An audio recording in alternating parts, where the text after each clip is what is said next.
नमस्कार साथियों, स्वागत है आपके अपने YouTube चैनल एजुकेशनल ज्ञान केंद्र पे। आज के हम लोग इस वीडियो में कक्षा 12वीं हिंदी पाठ 1 बातचीत, जिसके लेखक बालकृष्ण भट्ट हैं, उस अध्याय का अध्ययन करेंगे। इस वीडियो के अंतर्गत हम लोग बातचीत के लेखक बालकृष्ण भट्ट के जीवन परिचय को जानेंगे। साथ ही साथ आपको इसी चैनल पे हम लोग क्या करेंगे कि इस चैप्टर का बालकृष्ण भट्ट का तथा हिंदी के जितने भी चैप्टर हैं उनका जो आंसर क्वेश्चन है और उसका ऑब्जेक्टिव प्रश्न आपको उपलब्ध कराते रहेंगे। इसलिए आप हमारे चैनल पर पहली बार विजिट किए हों तो चैनल को सब्सक्राइब कर दें और इस वीडियो को आपको अगर अच्छी लगी हो तो ज़्यादा से ज़्यादा शेयर करें, क्योंकि आप लोग अच्छी तरह से जानते हैं कि जो लेखक परिचय से लगभग आपकी बोर्ड परीक्षा में 10 से ज़्यादा नंबरों के प्रश्न पूछे जाते हैं।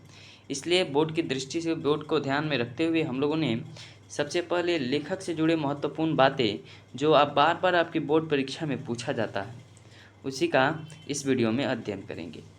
तो बातचीत के लेखक हैं बालकृष्ण भट्ट। बातचीत के लेखक कौन हैं? बालकृष्ण भट्ट। बालकृष्ण भट्ट हैं, इनका जन्म हुआ है 23 जून 1844 ईस्वी में। बालकृष्ण भट्ट का जन्म 23 जून 1844 ईस्वी में हुआ है और बालकृष्ण भट्ट का जो मृत्यु है 20 जुलाई 1914 को हुआ है। बालकृष्ण के माता का नाम पार्वती देवी है, जो कि एक सुसंस्कृत महिला है जो अधिकतर संस्कृत के बारे में जानती हैं, अर्थात वह एक पढ़ी लिखी महिला थी, बालकृष्ण भट्ट की माँ। फिर उनके पिता के बारे में बात की जाए, बालकृष्ण भट्ट के पिता के बारे में, तो उनका पिता का नाम था बेनी प्रसाद भट्ट, जो कि एक व्यापारी थे। ठीक है। और बालकृष्ण भट्ट का निवास स्थान था इलाहाबाद, जो कि उत्तर प्रदेश में स्थित है और इसी इलाहाबाद को आज हम लोग प्रयागराज के नाम से जानते हैं। इनकी शिक्षा दीक्षा की बात की जाए तो प्रारंभ में संस्कृत का अध्ययन किया एवं 1867 में प्रयाग के मिशन में स्कूल में एंट्रेंस की परीक्षा दी। उन्होंने क्या किया जी, तो प्रारंभ में उनका जो शिक्षा दीक्षा का जो शैली था वह संस्कृत में हुआ था और 1867 ईस्वी में प्रयाग के मिशन में स्कूल में एंट्रेंस की उन्होंने परीक्षा दी। फिर उनकी वृत्ति की बात की जाए तो वृत्ति 1869 से 1875 तक प्रयाग के मिशन स्कूल में अध्यापन का कार्य की। मतलब वृत्ति का अर्थ होता है उनका कार्य। पढ़ने के बाद उन्होंने क्या किया, तो 1869 ईस्वी से 1875 तक प्रयाग के मिशन स्कूल में उन्होंने अध्यापन का कार्य किया और 1885 में प्रयाग के CAV स्कूल में संस्कृत का अध्यापन किया। फिर 1888 में प्रयाग की कायस्था पाठशाला इंटर कॉलेज में अध्यापक नियुक्त हुए। देखिए, जो बालकृष्ण भट्ट है उनका संपूर्ण जीवन शिक्षा को समर्पित रहा। वे जितने भी अपने शुरू में जब से उनकी शिक्षा दीक्षा हुई संस्कृत भाषा में हुई, उनकी माँ सुसंस्कृत महिला थी जो जिनको संस्कृत का काफ़ी अधिक ज्ञान था और उनके पिता एक व्यापारी थे। और यह जो है बालकृष्ण भट्ट 1885 में CAV स्कूल में पढ़ाए और 1869 से 1875 तक प्रयाग के मिशन स्कूल में अध्यापन का पढ़ाने का काम किए और 1888 में प्रयाग के कायस्था पाठशाला इंटर कॉलेज में भी वह क्या हुए, अध्यापक नियुक्त हुए। किंतु स्वभाव उग्र रहने के कारण नौकरी छोड़नी पड़ी और उसके बाद से लेखन कार्य पर ही निर्भर हुए।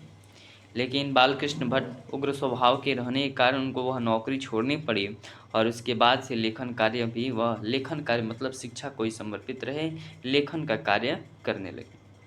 उनकी रचनात्मक सक्रियता की बात की जाए तो भारतेंदु हरिश्चंद्र की प्रेरणा से हिंदी वर्धनी सभा का प्रयाग की ओर से हिंदी प्रदीप जो 1877 में लिखी गई थी नामक मासिक पत्र निकालना उन्होंने क्या किया, प्रारंभ किया। इसे वे 33 वर्ष तक चलाते रहे।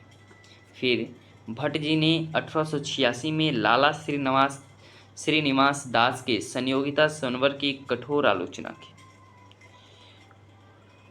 इनके उपन्यास की बात की जाए तो रहस्य कथा, नूतन ब्रह्मचारी, 100 सुजान 1 सुजान, गुप्त बैरी, रसताल यात्रा उचित दक्षिणा, हमारी घड़ी, संद्राव का अभाव। ये इनके उपन्यास हैं जो बालकृष्ण भट्ट ने लिखे हैं। यह याद रखिएगा कि उपन्यास से उनकी रचना से काफ़ी ज़्यादा प्रश्न आपकी बोर्ड परीक्षा में पूछे जाते हैं, चूँकि बहुत सारे लेखक रहते हैं।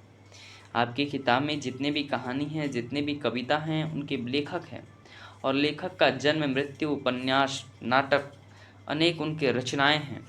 तो यह इसमें आपको भी डाउट हो जाता है, इसलिए बोर्ड की परीक्षा से काफ़ी महत्वपूर्ण यह रहता है, इसलिए आप इसको अच्छी से पढ़ें।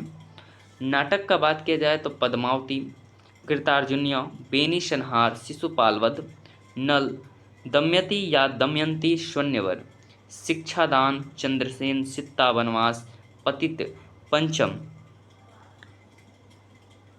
मेघानाद वध, कट्टर सुम की एक नकल, बृहनला, इंग्लैंडेश्वरी और भारत जननी, भारतवर्ष और कली के दो दूरदेशी, एक रोगी और एक वैद, रेल का टिकट, खेल, बाल विवाह आदि इनके क्या रहे? नाटक रहे। मतलब इन्होंने इतने नाटक को, यह जितने भी आप लोग देख रहे हैं, इतने नाटक को बालकृष्ण भट्ट ने लिखा है। और इनके प्रश्न की बात की जाए तो जैसा काम वैसा परिणाम, नई रोशनी का विश्व, आचार विडंबन आदि। और इनके निबंध की बात की जाए तो 1000 के आसपास निबंध, जिनमें 100 से ऊपर बहुत महत्वपूर्ण है। और यह क्वेश्चन भी पूछा गया है कि 1000 के आसपास इन्होंने निबंध लिखा है, जिनमें से 100 से ऊपर क्या है जी? काफ़ी महत्वपूर्ण निबंध है। आप कमेंट में कमेंट कीजिएगा कि आपको यह वीडियो कैसी लगी। बाकी इसके अगले वीडियो में हम लोग इस चैप्टर से जितने भी क्वेश्चन पूछे जाते हैं, सब्जेक्टिव क्वेश्चन तथा ऑब्जेक्टिव क्वेश्चन का भी चर्चा करेंगे। अगर आपको यह वीडियो अच्छी लगी हो तो इसको शेयर करें। धन्यवाद।